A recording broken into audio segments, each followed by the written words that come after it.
Millionaire secretly loves a waitress. He is stunned because she is so different. When Christopher Hale saw her for the first time, it wasn't beauty that stopped him. It was the honesty in her eyes. He had built his empire on reading people, predicting their motives, disarming their lies. But she didn't play any game at all. She just smiled, as if there was still something good left in the world. And that simple, unguarded smile did something no boardroom, no rival, no lover ever had. It disarmed him completely. Before we go deeper, subscribe if you believe that love still changes people. Christopher Hale, 38, polished, impenetrable, was the kind of man the world envied and whispered about.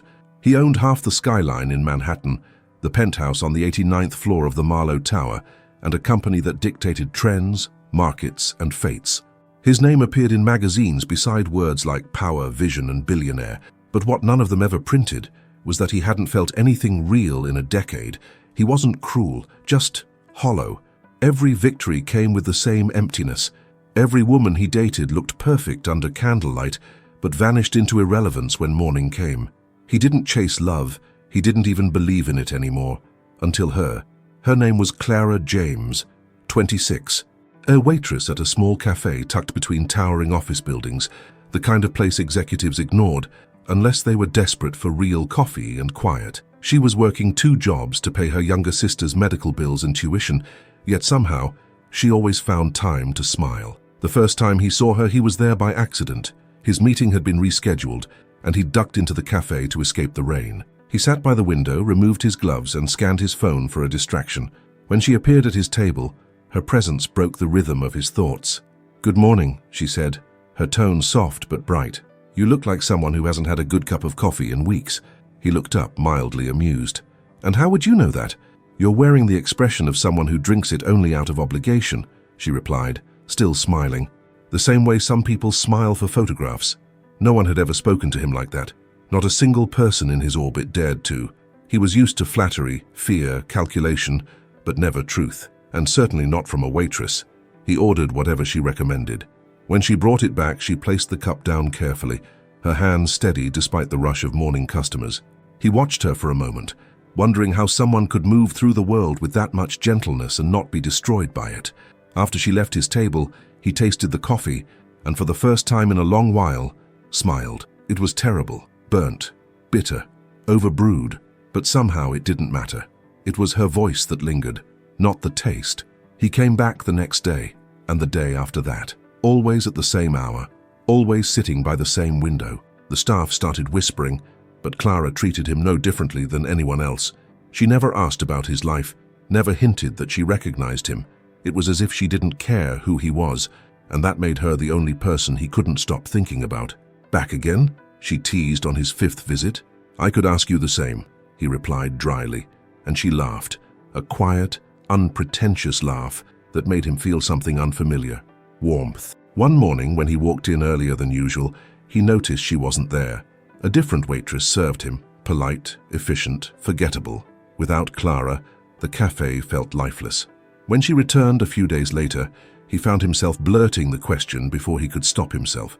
"Were you sick?" She blinked, surprised. "No, my sister had a doctor's appointment." "Is she all right?" Her smile softened. "She will be. She's strong." He wanted to ask more, but something in her tone stopped him. The way she said it with quiet pride, not pity. He nodded instead. "I'm glad." As she walked away, he realized that he had just cared, truly cared, about another person's well-being for the first time in years. That night, in his penthouse overlooking the city, he couldn't focus. The walls of glass reflected a man who had everything and still looked incomplete. He thought about Clara, the way she treated every customer like a human being, not a transaction, the way her smile didn't need perfection to be beautiful. He wondered what her life was like after the cafe closed. Did she go home to someone? Did she ever look out her window at the skyline he owned and think about the lives behind those glowing windows? Did she ever think of him? The next morning, he did something he hadn't done in years. He went for a walk without security, without his car, without his phone, just to clear his head. He found himself outside the cafe before it opened. Through the glass, he saw her setting up, stacking cups, checking sugar jars, humming softly to herself. Something about that image, the simplicity of it, the honesty, pierced through the armor he had built around his heart. He stood there longer than he meant to, unseen, watching her. When the door unlocked, he walked in. She looked up, surprised, but smiling. "You're early today." He paused, caught off guard. "Couldn't sleep." "Then you need breakfast," she said, pulling out a menu.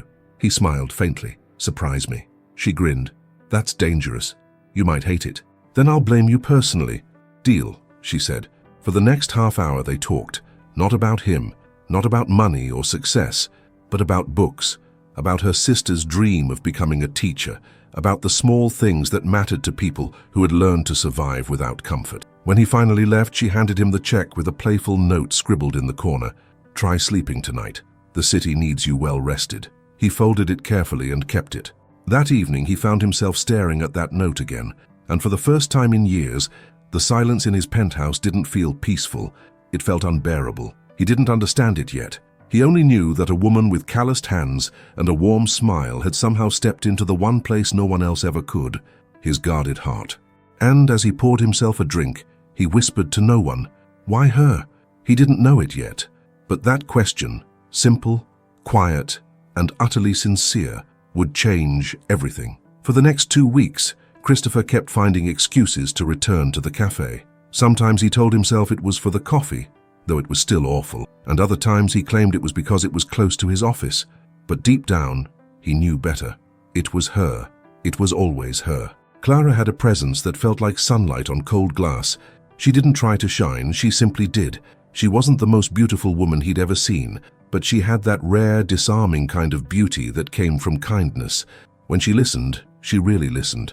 When she laughed, it was never polite, and it was free, unfiltered, and it made him wonder when he'd lost that kind of simplicity himself. But Christopher Hale wasn't a man who could just walk into someone's life. He carried a name that changed the air in any room he entered. And Clara, she lived in a world that existed below the glittering towers he ruled from. It was impossible, and yet, every morning, he crossed that invisible line anyway. One morning, he arrived just as she was unlocking the cafe door. The sun was still low, painting the wet pavement gold. She turned, surprised to see him there. "You're early again," she said, smiling. "You're going to make me think you like bad coffee." He smirked. "Maybe I just like the company." Her expression softened for a second. Something flickered in her eyes, like a question she wasn't sure she should ask. Then she unlocked the door and stepped aside.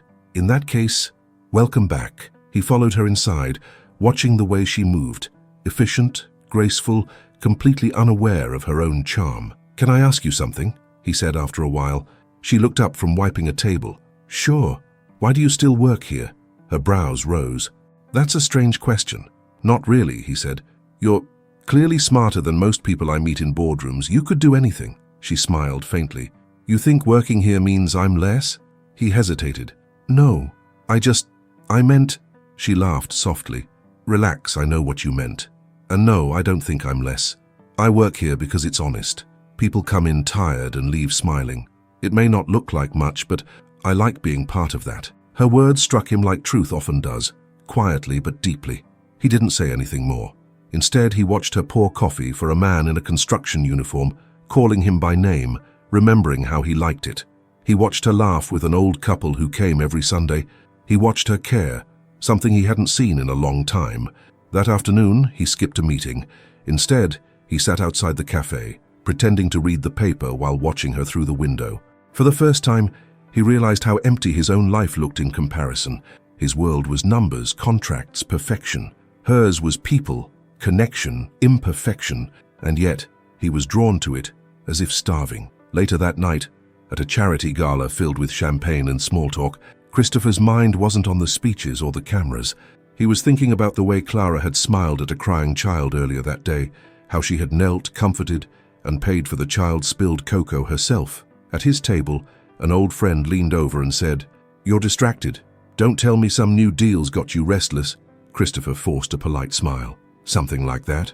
He didn't dare explain what was really happening. That he, the man who had sworn never to let emotion interfere with logic, couldn't stop thinking about a woman who probably didn't even know his last name. When he returned home that night, the city was silent. His penthouse gleamed with sterile perfection, glass, chrome, cold light. He walked through it like a stranger, loosened his tie and poured himself a drink. He looked out the floor-to-ceiling window and saw the reflection of himself. Tailored suit, expensive watch, expression unreadable. And then, unbidden, her image appeared in his mind again. Clara, wiping her hands on her apron, smiling at strangers. He sighed. This is absurd. But the next morning he was back at the cafe. This time, she wasn't smiling. She looked tired, her eyes rimmed with fatigue. He noticed immediately. Rough morning? He asked. She hesitated before replying. Just didn't sleep much. My sister had another test yesterday. Is she sick? Not exactly, she said softly. She has a heart condition. It's manageable, but expensive. He felt a pang of guilt. He had spent more money on a single dinner than what she probably made in a month. He wanted to help, to say something, to fix it. That's what he did, after all. He fixed problems. But how do you fix something you barely have permission to touch? He reached for his wallet but stopped. If he offered her money, she would hate him for it. He could already see it in her pride, the way she carried herself with quiet dignity. So instead, he said simply, If you ever need anything at all, you can ask me. She gave him a tired smile. That's kind of you, but I've learned not to expect too much from people. He wanted to tell her he wasn't just people, but something in her tone stopped him. That night he couldn't let it go. He called his assistant. Find out who owns the building that cafe is in, he said. Of course, sir. May I ask why? He hesitated. Just consider it a personal favor. Within hours, he knew everything. The lease, the owner, the finances. He could have bought the entire block without blinking. But instead of doing that, he simply arranged for the cafe's rent to be quietly lowered through a shell company. He told himself it was good business, community goodwill, local tax benefits. But deep down, he knew the truth. He was protecting her without her knowing. The next morning, when he saw her smile again, he felt something bloom inside him, something frighteningly close to joy. He didn't know if it was love yet. He only knew that for the first time in his life, he wanted to deserve someone, and that terrified him. Because men like Christopher Hale didn't fall in love with women like Clara James. They just didn't. But as he watched her laugh with a customer, sunlight catching in her hair, he realized something even more dangerous.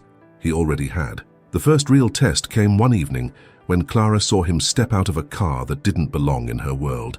A sleek black Bentley, polished to mirror perfection, waited outside the cafe. A driver opened the door and Christopher emerged. Immaculate suit, watch worth more than her entire apartment, every inch of him radiating control. She froze mid-step. For weeks he had been her quiet regular, polite, observant, oddly gentle for someone who carried so much quiet power. But seeing him like that, in his element, reminded her that he wasn't one of them. He never was. He noticed her through the window before she could slip away. Their eyes met for a heartbeat that felt too long, too intimate. Then he walked in, ignoring the curious glances of customers. You're late today, she said, trying to sound casual. Meetings ran long, he replied, removing his gloves. His tone was calm, but his eyes searched hers, reading her unease. I see, she said. So that's the kind of meetings you have, the kind with chauffeurs and cars that look like they've never touched dust. He smiled faintly. You make it sound like a crime. Not a crime, she said. Just different worlds colliding. He hesitated. Is that a problem? She looked down at her notepad. Only if one world expects the other to pretend it's the same. The words hung between them, sharp but honest. She turned to take another order before he could answer. He watched her move, calm and composed, though he knew he'd unsettled her. When she returned with his coffee, she placed it in front of him gently. Here you go, the usual. Clara, he said quietly, I never meant to hide who I am. I just liked being treated like a person again. Her expression softened, though her voice stayed guarded. Then maybe don't show up with a car that costs more than this whole building. He chuckled under his breath. Fair enough. But beneath the light tone, his heart ached. He hadn't realized how fragile this balance was, the line between her world and his. Later that night, after the cafe closed, Clara sat alone in the back office counting tips. Her co-worker, Maya, leaned against the counter, grinning. You know who that guy is, right? Clara didn't look up. I don't care who he is. Maya smirked. You should. That's Christopher Hale. Hale Industries. He's on the cover of every finance magazine. He practically owns half of Manhattan. Clara sighed. That explains the car, and the watch, and the way he talks like he's used to being obeyed. Maya tilted her head. Come on, don't tell me you haven't noticed how he looks at you. I've noticed, Clara said softly. That's the problem. Maya's grin faded. He seems nice, though. Nice men don't hide who they are, Clara said, and rich men don't show up at the same cafe every morning just for bad coffee. Maybe he's different, Maya offered. Clara smiled sadly. That's what every story like this starts with. That night, Christopher found himself pacing his living room, staring out over the glittering city. He couldn't stop replaying the conversation, the way she had looked at him, not impressed, not intimidated, just disappointed. He poured a drink, then set it down untouched. He didn't want the numbness tonight. He wanted her. His phone buzzed. It was his assistant, Mark. "Everything ready for the Paris expansion, sir?" Christopher's voice was distant. "Yes, just finalize the deal." Mark hesitated. "You sound distracted. Is something wrong?" "Nothing that can be fixed with money," he said. Mark chuckled awkwardly. "That's a first." Christopher ended the call and sat in silence, realizing how empty that statement really was. He had spent his entire life building walls of wealth, influence, reputation. And somehow a woman who earned tips and took the subway had walked straight through them. The next morning, Clara arrived to open the cafe early. It was still dark, the air cool and damp. When she turned the key, she noticed a folded envelope slipped under the door. Her name was written in careful handwriting. Inside was a note. "You were right. We live in different worlds, but I'd rather be uncomfortable in yours than lonely in mine." Her heart twisted. She told herself not to read into it, that it was just another rich man trying to buy redemption through words. But she couldn't deny what she'd felt in his eyes all those mornings. Sincerity. Still, she tucked the note into her apron pocket and told herself to forget it. When he came in that afternoon, she didn't mention it. Neither did he, but something in the air between them had shifted. Quiet, delicate, fragile as glass. He watched her more carefully that day. The way she smiled at customers, the way she brushed a stray strand of hair from her face, the way she looked out the window when she thought no one was watching, like she was dreaming of a life just out of reach. At one point, he caught her rubbing her wrist as if it hurt. "You okay?" he asked. "Yeah," she said quickly. "Just tired." He didn't believe her. That night, after the cafe closed, she was walking to the bus stop when she heard a familiar voice. "Clara." She turned, startled. Christopher was there, no car this time. Just him in a dark coat standing under a streetlight. "You shouldn't walk alone this late," he said. She smiled faintly. "I've been doing it for years." He hesitated. "Can I give you a ride?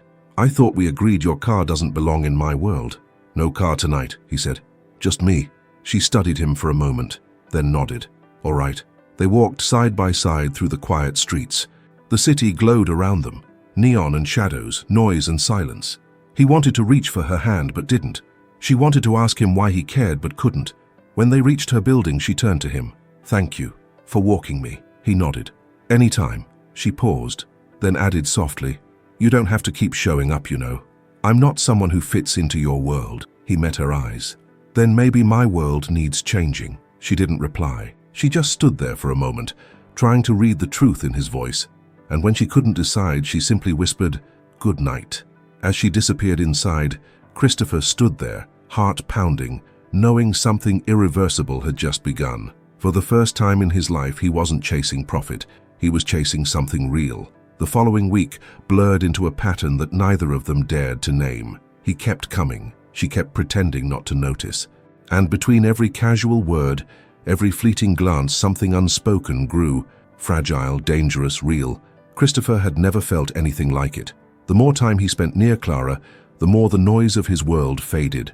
Her presence did something that all his victories, his wealth, his empire never could. It made him feel human again. But love, in his world, was a liability, and in hers, it was a risk she couldn't afford. One morning, he arrived earlier than usual and found her standing by the window, lost in thought. The cafe hadn't opened yet. She didn't see him right away. She was watching the sunrise through the rain-streaked glass, her reflection soft and uncertain. He stood in the doorway for a moment before speaking. "You look like someone waiting for something." She turned, startled. "You scared me." He smiled. "I didn't mean to. You're early. I couldn't sleep." She crossed her arms, feigning nonchalance. "You should try tea, works better than coffee." He stepped closer. "Only if you make it." Her eyes flickered to his for a moment, then away. "You shouldn't say things like that." "Why not?" "Because they sound like promises." He studied her face, the quiet strength in it. "Maybe I mean them." She sighed, shaking her head with a faint smile. "You really shouldn't." Before he could answer, the doorbell jingled and a delivery boy entered. The spell broke, but something in her eyes lingered, the flicker of a feeling she was trying to bury. That night, Clara sat on her small apartment balcony, wrapped in a blanket, watching the city lights. Her sister, Emily, was asleep inside. Clara's thoughts kept circling back to him, to the warmth in his voice, the way he looked at her like she was something rare. She told herself it was foolish. Men like him didn't fall for women like her. They fell for women who sparkled under chandeliers, not for waitresses who smelled of coffee and rain. Still, she couldn't stop remembering the way his eyes softened when he said her name. Clara, he had said, like it was something sacred. She pressed her hand to her heart, whispering to herself, "Don't do this." But it was already too late. Meanwhile, in his penthouse, Christopher stared out at the skyline with the city's reflection shimmering across the glass. His assistant, Mark, was sitting on the couch, updating him on the latest business numbers. "Quarter looks strong," Mark said. "The merger with Eastridge went through this morning." "Good," Christopher replied absently. "You don't sound thrilled." He leaned back. "I've spent years chasing numbers. Now I wonder if I ever chased the right thing." Mark frowned. "You're serious? Have you ever met someone who made you question everything?" Mark blinked. "That's not like you." "Who is she?" Christopher hesitated. "Someone who reminds me what honesty looks like." "Ah," Mark said slowly. "Dangerous territory." Christopher chuckled. "Apparently." Mark gave him a look. "You know how this goes, Chris. A woman like that doesn't fit into our world. You'd break her without meaning to." He looked away, jaw tightening. "Maybe I'm the one who's already broken." Mark sighed. "You've got a board meeting tomorrow. Stick to what you're good at. Business, not feelings." When Mark left, the silence in the room felt unbearable again. Christopher stared at his reflection in the glass. The man the world admired, but he himself barely recognized. He whispered, "What if I'm tired of being good at the wrong things?" The next morning, disaster struck. A pipe burst in the cafe's kitchen, flooding half the floor. Clara and the other staff scrambled to save supplies while water poured in. Christopher arrived mid-chaos. He didn't think. He just rolled up his sleeves and joined in. "Mr. Hale," the manager started, but Christopher cut him off. "It's just water. Grab the towels." Clara stared at him in disbelief. "You're ruining your shoes." He laughed, genuinely laughed, the sound rich and warm. "Then I guess they'll finally have a story worth telling." She couldn't help it. She laughed too. They stood there drenched, surrounded by soggy napkins and chaos, and for the first time the world didn't feel divided. By the time the mess was under control, she was sitting on the counter, exhausted, while he handed her a towel. "Thank you," she said quietly. "You didn't have to help." "I wanted to." She looked at him for a long moment. "You're not like I thought you'd be." "And how did you think I'd be?" "Untouchable." He smiled faintly. "Then maybe you're not looking closely enough." Something shifted in the air, fragile, dangerous. He reached up, brushing a strand of wet hair from her face. She didn't move. Their eyes met, and for a moment it felt inevitable. Then her co-worker burst through the door. "The plumber's here!" Clara jumped down from the counter, her heart racing. "Good, that's good!" Christopher stepped back, hiding his disappointment behind composure. "I should go." "Wait." She hesitated. "You don't have to." He paused, surprised. "I mean," she said quickly, "you're already soaked. You might as well have another terrible coffee." He smiled. "Only if you join me." She hesitated again, then nodded. "Okay." They sat by the window, dripping, laughing softly at the absurdity of it all. Outside, the rain had stopped, leaving the city washed clean. As he watched her cradle her mug between her hands, he realized something that both thrilled and terrified him. He didn't want to leave this world anymore. But he also knew one day his own world would come looking for him, and when it did, it wouldn't care who it destroyed to bring him back. It happened sooner than either of them expected. The story broke quietly at first. A blurry photograph, a rumor whispered in the financial columns. Christopher Hale spotted at a downtown cafe with an unknown woman. By the next morning, it was everywhere. Headlines bloomed like wildfire. His investors wanted explanations. His board wanted distance. And Clara, she didn't even know yet. Christopher's phone buzzed relentlessly as he sat in the back of his car. His assistant, Mark, spoke in rapid sentences. "It's not catastrophic, but it's spreading. People are speculating she's your mistress, or..." "She's not," Christopher said sharply. "I know that, but the world doesn't. You need to get ahead of this before it turns into another scandal. The press loves a rich man, poor woman angle. It sells." He looked out the window at the city rushing by, all glass and glare built on ambition and gossip. "And if I don't play their game, then they'll destroy her." Mark said simply. That sentence landed hard. He didn't answer. Clara found out an hour later. It was mid-morning, the cafe full of chatter when Maya burst in holding her phone. Clara, oh my God, you need to see this. Clara frowned, drying her hands on her apron. What is it? Maya turned the screen toward her. There in full color was a photo of her and Christopher, sitting by the cafe window, smiling. The headline screamed, "Billionaire in love with waitress? Insiders say she's different." The mug in Clara's hand nearly slipped. Her face drained of color. That can't be real, she whispered. Oh, it's real, Maya said, voice trembling. And it's everywhere. Twitter, magazines, even the morning news. They're saying he's been sneaking around for months. Clara's heart pounded. Her stomach turned. She felt exposed, violated, as if her quiet life had been stripped bare for entertainment. Her manager approached nervously. Clara, maybe you should take the day off. She shook her head, her voice small. I didn't do anything wrong. I know, he said gently. But people will talk. They already are. She looked around, the customers staring, whispering, some smirking. Heat burned behind her eyes, but she refused to cry. Let them talk, she said, grabbing a rag and wiping the counter with trembling hands. I have work to do. Christopher showed up an hour later, ignoring the cameras outside. The moment he entered, silence rippled through the cafe. Clara looked up from behind the counter. You shouldn't be here. I had to see you. Why? She asked coldly. To check if your charity project is handling the humiliation well? His expression broke. You think I wanted this? I think you live in a world where you can survive it, she said. I don't. He took a step closer, lowering his voice. Clara, please, don't, she said, her voice trembling now. They're calling me names. They're waiting outside. My sister saw the news. Do you understand what that means for me, for her? I can fix this, he said. She looked at him with disbelief. That's all you ever do. Fix things with money. This isn't a problem you can buy your way out of. He fell silent, the truth in her words cutting deep. Finally, he said quietly, You mean more to me than anything I own. She stared at him for a long time, then shook her head. If that's true, prove it by leaving before they destroy me completely. Her voice cracked on the last word. He wanted to say more, to beg, to promise, but the look in her eyes stopped him. So he turned, every step feeling like a wound, and walked out through the door and into the swarm of cameras waiting for him. The flashes exploded like lightning. Voices shouted questions, accusations, mockery. He said nothing, only got into his car and drove off. But in that moment, for the first time in his career, he didn't care about reputation or money or empire. He cared only about the woman behind that window, wiping tables with trembling hands, pretending not to break. That night, Clara sat in her apartment, staring blankly at the wall. Emily sat beside her, scrolling through her phone. They're saying horrible things, Emily murmured, that you're a gold digger, that you're after his fortune. Clara laughed bitterly. Fortune? I can't even afford this month's rent. Emily squeezed her hand. Did you love him? Clara hesitated, then whispered, I think I was starting to. Then why push him away? Because he'll survive this. I won't. Her sister didn't argue. She just rested her head on Clara's shoulder. For a long time they sat in silence.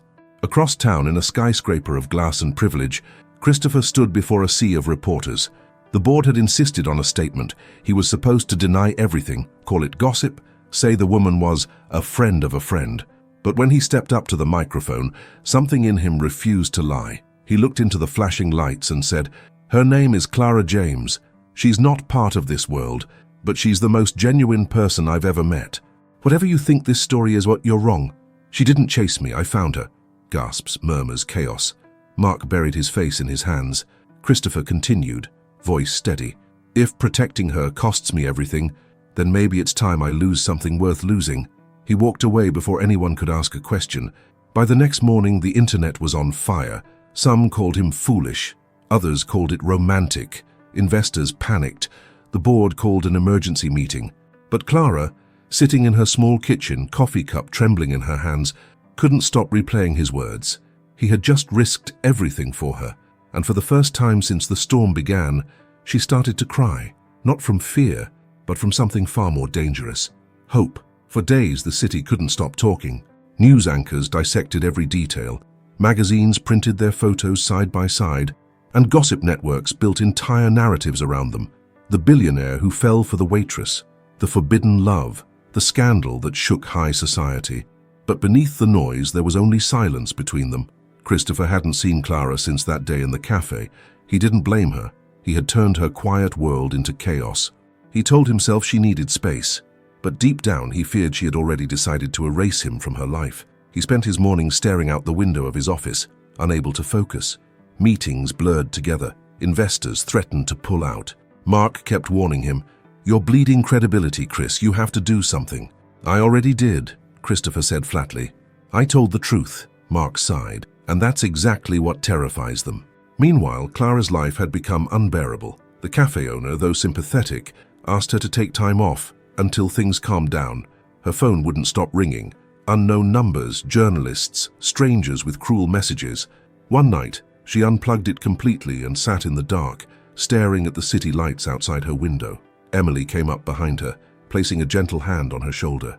"You should talk to him," her sister said softly. Clara shook her head. "If I do, it'll only get worse. Maybe it'll get better." She turned, her voice breaking. "He doesn't belong here, Em. People like him, they live behind glass walls. I don't even belong in the same reflection." Emily smiled faintly. "Funny. I thought love was supposed to break walls, not build them." Clara looked away, tears threatening. "I'm scared." "Of what?" "That I'll forgive him," she whispered, "and that next time, I won't survive it." A week later, Christopher's company announced an emergency restructuring. He lost 2 major investors, and his stock price dropped overnight. The board blamed him directly.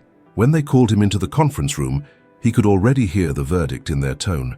"Christopher," the chairman began, "you've brought unnecessary attention to this company. We respect your personal life, but the market doesn't." "I didn't ask the market to care," Christopher said calmly. "No," the man replied, "but you gave it a story it couldn't resist." Another board member leaned forward. "Sell your shares. Step down quietly. We'll frame it as a voluntary transition." "And if I don't?" The room fell silent. "You'll be forced out," the chairman said. Christopher stared at the table for a long moment, then rose to his feet. "You're right. I made this company what it is. And maybe that's the problem. It's time it belonged to someone else." He signed the resignation papers before anyone could respond. As he left the building, the same reporters who once admired him now shouted accusations. He ignored them all. He walked through the streets for hours, with no destination, no entourage, no plan, just a deep, strange calm. For the first time in 20 years, he had nothing to lose. That night, he went to the cafe. It was closed, dark inside, but he saw the faint light of movement, someone cleaning up. He knocked softly. The door opened halfway. Clara stood there, startled, exhausted, her hair tied loosely, eyes shadowed with sleeplessness. "What are you doing here?" she asked quietly. "I needed to see you." She hesitated. "You shouldn't be here. Someone could see." "Let them," he said simply. She looked away. "You've already given them enough to talk about. I don't care what they say anymore." "You should. You built everything on your name." He smiled faintly. "Then it's time I build something on something else." She crossed her arms, trying to steady herself. "Why are you doing this, Christopher? You lost everything. For what?" "For the only thing that ever made me feel alive," he said. Her breath caught. "Don't say that. It's the truth." She shook her head. "You don't even know me. You know the idea of me. The version that doesn't scare you." He stepped closer. "Then let me know the rest. The version that does." Her eyes filled with tears. "You don't understand. My life isn't easy. My sister's sick. I can't disappear to Paris or hide behind lawyers. This is all I have. I'm not here to take it from you," he said softly. "I'm here to protect it." She laughed bitterly through her tears. "You can't protect me from the world." "No," he said, "but I can stand next to you while it burns." Something in her broke then, the wall she had built to keep him away. Her shoulders trembled. Her eyes glistened. "Why?" she whispered. "Why would you do that for me?" He looked at her as if it were the simplest truth in the world. "Because I'd rather lose everything real than keep everything empty." For a long time, neither spoke. The sound of rain outside filled the silence, soft and relentless. Finally, Clara whispered, "You should go." He hesitated, then nodded. "If that's what you want." She didn't answer. She just closed the door gently, pressing her hand against the wood after it shut. He stood on the other side, breathing slowly, waiting, but she never reopened it. As he turned and walked into the rain, his heart felt both lighter and heavier than ever before. The next morning, Clara found a letter slipped under the door. It wasn't signed, but she recognized the handwriting instantly. "Clara, if silence is what you need, I'll give it to you. But I won't stop believing that there's a world where we can exist. Not as him and her, rich and poor, but as two people who found something real. Until then, I'll wait in the quiet." She folded the note slowly, pressing it to her chest. For the first time in weeks, she allowed herself to smile through her tears, because deep down she knew he meant it. And maybe, just maybe, the silence wouldn't last forever. Autumn came quietly. The city traded its restless heat for a softer chill, and the leaves fell like fading promises on the sidewalks below. Time didn't heal what had happened. It simply placed distance between it and the pain. Clara went back to work after a few weeks.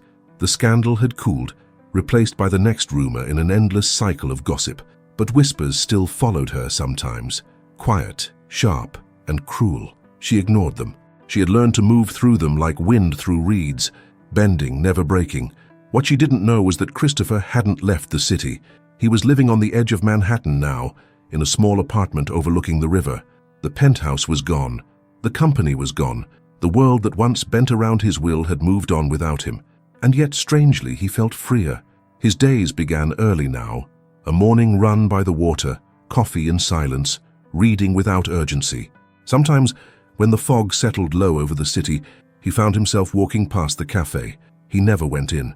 He only watched from a distance, long enough to see her through the window, busy and calm, alive. Every time his chest ached, but he also felt something pure, pride. She had survived. Without him, perhaps because of him. One evening, Clara was closing up when a customer approached her.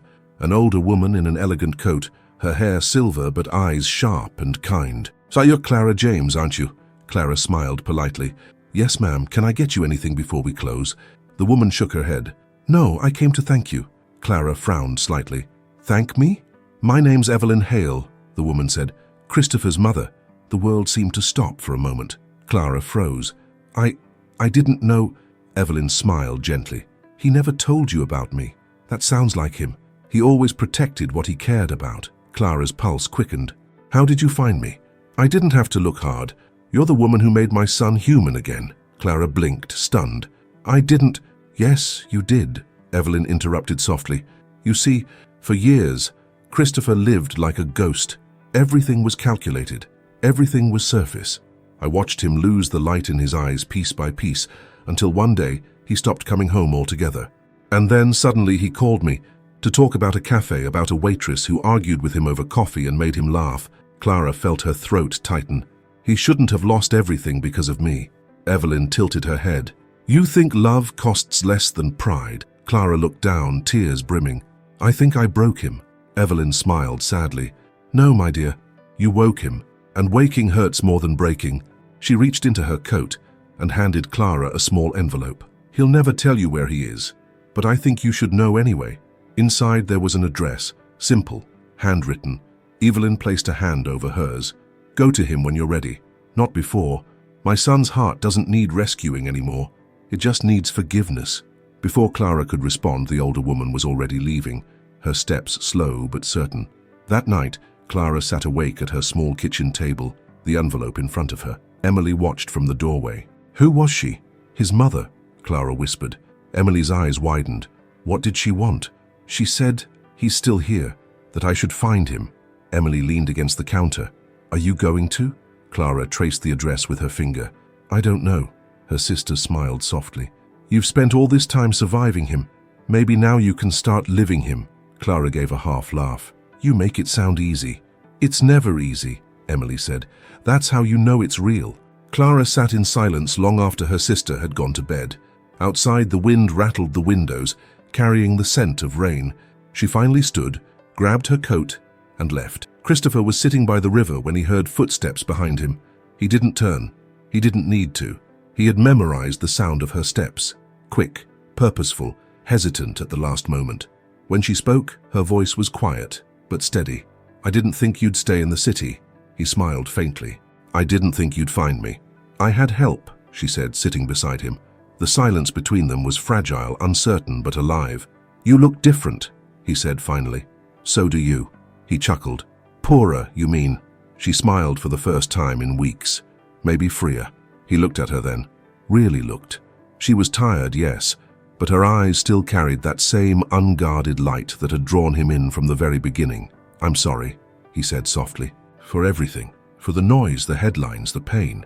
I thought I could protect you, but I only made it worse." She shook her head. "You didn't ruin my life, Christopher. You just walked into it too loudly." He smiled sadly. "That sounds about right." She hesitated. "Your mother came to see me." His expression softened. "Of course she did. She never could resist meddling in my happiness. She told me you don't need rescuing anymore." He turned toward the water, eyes reflecting the city lights. "She's wrong. I don't need rescuing, I just need you." Her breath caught. "I lost everything," he continued quietly, "and for the first time, I don't regret it, because losing everything taught me what I actually want." She whispered, "And what's that?" He met her gaze, his voice trembling slightly. "A life that feels real, even if it's small, even if it's hard, even if it means starting over." The wind brushed her hair across her face. He reached out, gently tucking it behind her ear. "Christopher," she began, but couldn't finish. He smiled faintly. "You don't have to say anything. Just tell me you don't hate me." She looked into his eyes, tired, bruised but honest, and shook her head slowly. "I never did," she said. And as the river moved beneath them, silent and eternal, she realized that sometimes the people who break your world are the same ones who show you how to rebuild it. But neither of them noticed the camera flash from across the street, a single photo taken in the dark, waiting to ignite everything again. The next morning, the photo was everywhere again. Clara woke up to her phone buzzing non-stop. Messages, missed calls, notifications lighting up the screen like sparks. Emily burst into her room holding her own phone. "Clara, it happened again." There it was, in a picture of her and Christopher by the river, sitting close, the city lights reflected in the water behind them. The caption read, "After everything, they still meet in secret." Her hands went cold. Emily sat beside her. "They're saying you're trying to get back into his fortune." Clara laughed bitterly. "He doesn't have a fortune anymore." "I know," Emily said softly. "But the world doesn't care about truth, Clara. It only cares about noise." Clara stared at the screen, her stomach twisting. "I thought this was over." Across the city, Christopher stood in front of his apartment window, the same photo on his tablet. His phone was exploding with calls again. Reporters, lawyers, even old business acquaintances pretending to be concerned. Mark finally got through to him. "Chris, what the hell were you thinking?" "I wasn't," he said quietly. "This isn't some romance novel," Mark said, his voice rising. "They're tearing you apart again. You're trending worldwide for all the wrong reasons. If you ever want a chance at rebuilding your reputation—" "I don't care about my reputation." Mark fell silent for a moment. "Then at least care about hers. She's the one they'll crucify this time." That hit him like a punch. "Where is she?" "Still working at the cafe, I assume. But if I were her, I'd be running by now." Christopher grabbed his coat. "Then I'll find her before she has to." When he arrived at the cafe, Clara was already outside. She wasn't crying this time. Her face was calm, resolved, but her hands were shaking. "You shouldn't have come," she said before he could speak. "I had to." She looked at him. The exhaustion, the defiance in her eyes breaking him more than any headline ever could. "You said you wanted to protect me. This isn't protection. This is destruction." He stepped closer. "Then let them destroy me, not you." She shook her head. "You don't get to choose that. I can take the attention, the criticism." "It's not just attention," she snapped. "It's people digging into my life, my sister's medical records, our home address. I didn't ask for this." Her voice cracked, and for a moment all the pain she'd been holding back spilled through. "You can walk away from chaos, Christopher. I live in it now." He took a step closer, his voice trembling. "Then let me fix it." "No," she whispered. "You can't fix something that broke because of love." The words hung between them like glass. Sharp, fragile, inevitable. He lowered his gaze. "I'm sorry." "I know you are," she said softly. "But sorry doesn't make the noise stop. Sorry doesn't make people forget." She turned to leave, but he reached out, his fingers brushing her wrist. "Please, don't walk away again." She hesitated, then looked at him, and in her eyes, he saw not anger, but heartbreak. "You want to know the truth? I never stopped loving you, but love isn't supposed to hurt like this." Then she stepped back, freeing herself from his touch. "Go home, Christopher. Let me have my peace." And she walked away before he could speak. He stood there in the cold morning light, watching her disappear into the crowd, feeling the weight of every mistake he had ever made settle into his chest. Days passed. The story grew. News outlets dug into every corner of their pasts. Interviews with former employees, old colleagues, neighbors. The narrative was cruel, twisted, sensationalized. Christopher refused every interview, every chance to control the story. He stayed silent. But silence in the world he once ruled was a weapon turned against him. Within a week, the cafe lost business. People whispered when Clara passed. She started working fewer hours. The manager apologized, but she could hear the fear in his voice, fear of association, of scandal. By the end of the month, she was gone. The cafe closed early one evening, and she didn't come back the next morning. He found out through Maya. She called him, her voice hesitant. "Mr. Hale, I thought you should know. Clara moved out. She left the city, said she needed quiet." He swallowed hard. "Where?" She didn't say. "Just somewhere small, somewhere no one knows her name." He thanked her quietly and hung up, but his hands were shaking. For the first time in his life, Christopher Hale didn't know where to go. He spent days walking the city like a ghost. The man who once owned everything, now completely lost in a place that no longer bowed to his name. At night, he'd stop by the cafe's window, dark and empty, his reflection staring back at him. Every time he whispered the same thing into the silence, "I'm sorry." And one night, finally, he whispered something else, something truer. "I love you." The city didn't answer, but deep down, he knew she heard it. Because love, once spoken honestly, never disappears. It just waits. And somewhere far from the city's noise, in a small coastal town with salt in the air and peace in the mornings, Clara stood by the sea holding a folded letter she'd found in her coat pocket, his last note. The wind tugged at her hair as she read it again. "You were right, Clara. I don't belong in that world. But maybe I never did. You taught me what life sounds like when it isn't pretending. If there's ever a day when the noise fades and your heart feels quiet again, follow that quiet. I'll be there." She folded it carefully, pressing it against her chest, eyes glistening, because part of her, the part that still believed in impossible things, knew he meant every word, and that someday, when silence was all that was left, love would find its way back through it. Winter arrived softly that year, wrapping the city in silence. The newspapers stopped mentioning them, the tabloids moved on, and the world's attention shifted elsewhere. But for Christopher and Clara, the damage had already become part of who they were. Two people who had loved each other too loudly for a world that demanded silence. Christopher spent the first snow of December walking along the river where they'd last sat together. The water shimmered under the grey sky, cold and endless, like the ache that had never quite left him. He no longer wore suits. The expensive armor had lost its meaning. Now he wore simple clothes, his hair a little longer, his beard a little rougher. He looked like someone who had finally stopped pretending to be invincible. He rented a small space in Brooklyn, one room, a desk, a worn-out couch, and a window that let in morning light. He had started writing again. Not reports, not statements, but memories. He wrote about her laugh, about the way she tied her apron too high, about the moment she told him that love wasn't meant to hurt like this. He wrote it all down, not to publish, but to remember. At first, he thought he was writing to himself. Then he realized he was writing to her. Clara's life, far from the city, had found a different rhythm. The coastal town she'd chosen was small, a single main street, a harbor that smelled of salt and rain, and a small diner where she worked mornings. People there didn't know her story. They just knew her as the quiet woman who smiled easily, but always seemed to be listening for something distant. She rented a room above the diner, with a window that looked out at the sea. At night, she'd stand there, watching the tide rise and fall, wondering if he ever looked at the river the same way. Some nights she dreamed of him, his voice, his eyes, the way he said her name like a prayer. She'd wake with tears on her pillow, half angry, half longing. She missed him. Not the man the world knew, not the billionaire, but the version of him that existed only with her. Barefoot, laughing, lost and human. One morning, while she was wiping down the counter, a delivery truck pulled up outside the diner. The driver walked in holding a small brown package. "Delivery for Clara James," he said. She frowned. "From who?" He shrugged. No sender listed. Her heart raced. She signed for it and carried it upstairs to her room, hands trembling. Inside was a single object, a hardcover notebook wrapped in brown paper. No letter, no explanation. She opened it.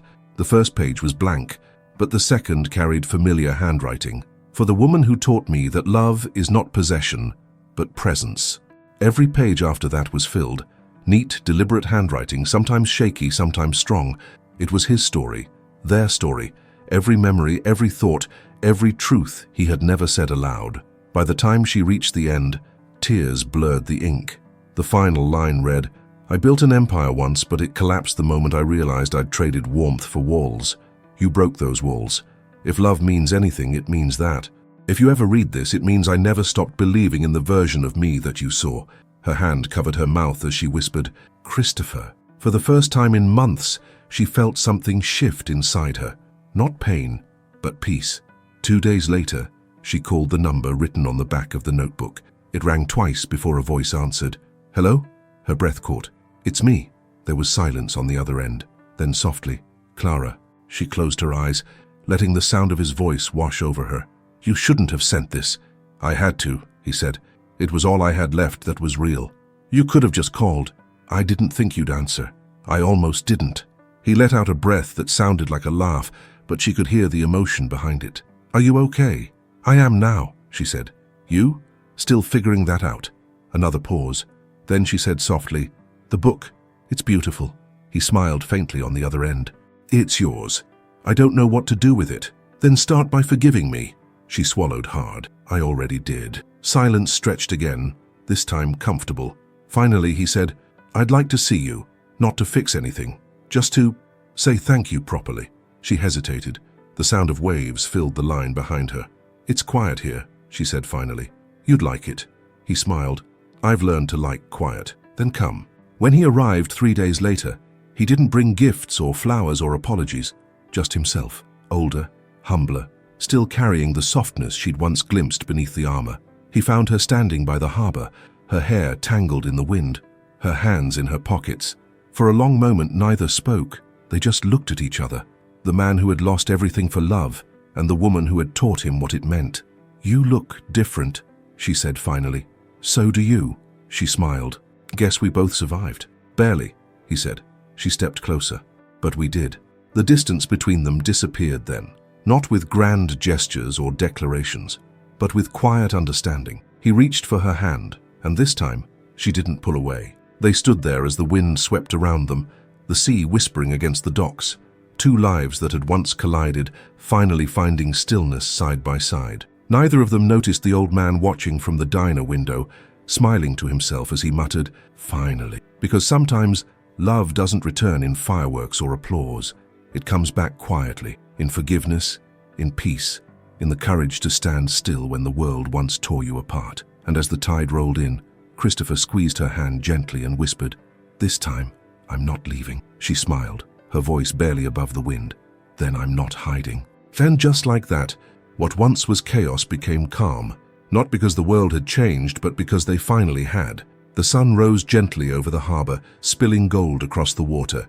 It was early, too early for the fishermen, too late for the night owls, that rare in-between hour when the world belonged to silence. Christopher and Clara walked side by side along the wooden pier, coffee in hand, their breath visible in the crisp morning air. They didn't need words.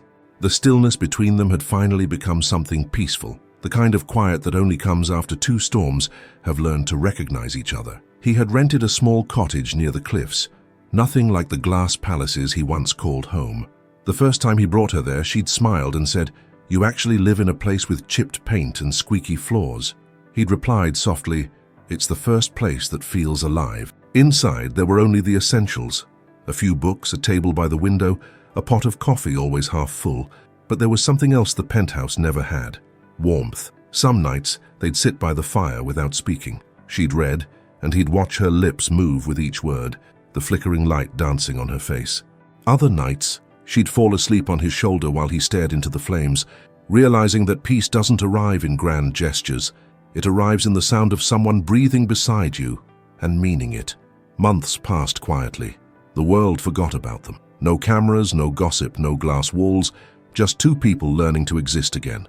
Christopher found new work, consulting for small businesses, helping local shops rebuild. He refused boardrooms and headlines. He preferred dirt roads and real conversations. Clara kept working at the diner, but her shifts grew lighter. She spent her afternoons writing again, short pieces about life, about love, about second chances. She never told him she was publishing them anonymously, but sometimes he'd find her smiling at her screen and know that she was building something of her own. One evening, while they were watching the sunset from the cottage porch, he turned to her. "Do you ever miss it? The city, the noise?" She thought for a moment. "No, I think the noise taught me how much I need quiet." He nodded. "I used to think I needed control, that if I could manage everything, I'd finally feel safe. And now," he smiled faintly, "now I know that safety doesn't live in control, it lives in trust." She leaned against him. "So you trust me?" "With everything I still am," she smiled, closing her eyes. "Then we're both free." Weeks later, a letter arrived. Plain envelope, familiar handwriting. It was from Evelyn Hale. Clara opened it by the kitchen window while Christopher chopped vegetables for dinner. "My dear Clara, I heard from an old friend that the two of you have disappeared to the edge of the world. I can only imagine it's beautiful there. I don't need to know where you are. I just need to know that you're together. My son spent years building towers of glass that never let the light in. Thank you for being the one who showed him what it looks like to open a window. I wish you both a quiet kind of forever." Clara folded the letter carefully, tears filling her eyes. He noticed. "Bad news?" She shook her head. "No, just blessings." He smiled softly. "Then we'll take them." Later that night, as rain pattered against the roof, Christopher lit a candle and placed it on the table. "Do you ever think about how strange it all was?" he asked. "Strange," she said. "Two people from opposite worlds colliding over bad coffee." She laughed quietly. "The worst coffee." "But it was real," he said, eyes softening. "Everything else in my life was polished, planned, performed. You were the only thing that wasn't." She reached across the table, her fingers brushing his. "And you were the only thing I never expected to need." The candlelight flickered between them, warm and steady. "Do you regret it?" he asked. She thought for a long moment. "I regret how much it hurt, but I'd live it all again if it meant ending up here." He smiled, his eyes glistening. "Then maybe we did it right." She leaned closer, whispering, "Maybe love was never about getting it right. Maybe it's about not running away when it goes wrong." He took her hand fully, then pressing it to his lips. "Then we're staying." "Always," she said. Years later, the townspeople knew them simply as the couple from the cottage. Kind, quiet, inseparable. He helped anyone who needed it. She wrote stories that people swore felt true. Sometimes when the younger servers at the diner asked Clara if she believed in soulmates, she'd smile and say, "No, but I believe in timing. And when the world finally stops shouting, love knows how to whisper."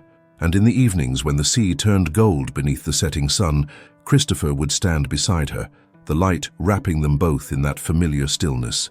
He'd glance at her, still awed that after everything, the chaos, the loss, the headlines, she had chosen peace with him. Because the truth was simple now. She had saved him, and he had learned how to stay. Years later, a new cafe opened in town. Its name was etched above the door in small, quiet letters. The Window. Inside, the first thing anyone noticed wasn't the coffee. It was the photograph hanging near the counter. A man and a woman sitting by the sea, their hands intertwined, looking at each other like the world around them didn't exist. No one knew their story. No one needed to. It was enough that love had found them once, and this time, it had decided to stay. Subscribe to never miss a story that reminds you, love doesn't have to be loud to last forever.